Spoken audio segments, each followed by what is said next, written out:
Hello, it's Nick Corth from Game Watcher here, and this is our preview of Dungeons 2.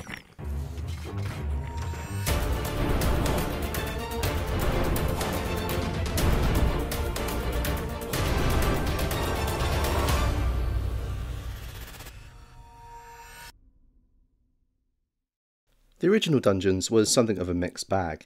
It had some smart ideas and entertaining gameplay, but it quickly fell victim to repetitive levels and objectives, and an overall lack of personality.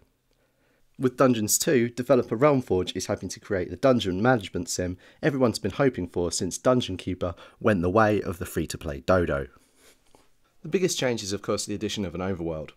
Realmforge tells me this decision was largely inspired by fan complaints that the original game became kind of a passive slog by the mid to end game, as you sat turtled up in your own dungeon waiting for new heroes to come exploring. The idea here is to give you a target to aim for while you keep your fortress and economy ticking away. Overland gameplay drops the construction mechanics of the dungeon portion entirely, opting instead for a very simple RTS combat system.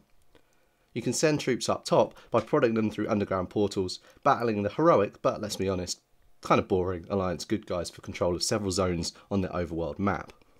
Defeat the enemy forces in a given zone and it'll morph into a blasted, vermin-ridden wasteland, just like home, earning you points towards upgrading your dungeon in the process. The RTS side of things is very simplistic, but it does at least give you a much more focused set of objectives than the first game, providing a bit of a change of pace from dungeon management in the meantime. I certainly prefer it to the first game's odd system of having to leech soul power from invading heroes to gain your own power, which felt kind of awkward and gamey. Building up your dungeon, meanwhile, is still a lot of fun, with a decent mix of control and automation that means your snotling builders will automatically start work on any task that need doing. As before, creating a goblin tech room, say, is as simple as painting the floor with the correct tile and then bunging down the appropriate apparatus. One thing I did notice is that you can't set a few of your snotling workers to continue digging for gold while others go to excavate a new section.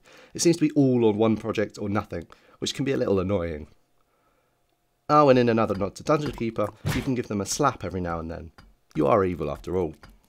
Yes, it's Realmforge's decision to take even more inspiration from Dungeon Keeper that helps give Dungeons 2 some much needed personality.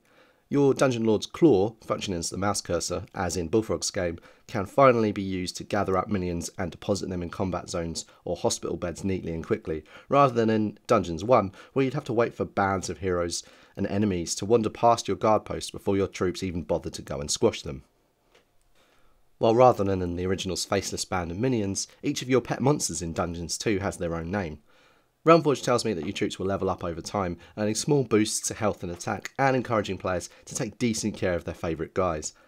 It's not on the level of something like XCOM, where you feel a real attachment to your troops, but it does at least encourage you to keep your strongest fighters healthy.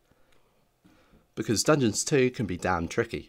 The AI is ruthless, throwing bands of dwarf warriors and peasant spearmen at you, and undermining your underground defences with secret tunnel entrances and special units. I'm reserving most of my hatred for the fairy units which charm your minions into attacking each other here.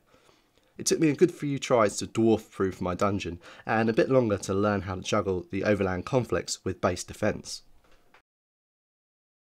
So at first glance at least, Dungeons 2 certainly seems a lot more assured than its predecessor.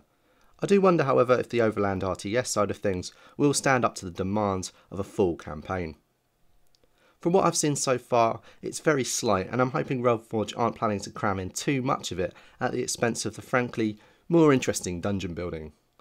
Right now it's a nice way to give the player some focused golds, but I can't help thinking in the long term it might get a bit repetitive. If the team can find the right balance between the two portions of the game, then with its colourful world and various nods to Bullfrog's nefarious classic, Dungeons 2 might just be the evil overlord experience that everyone's been waiting for.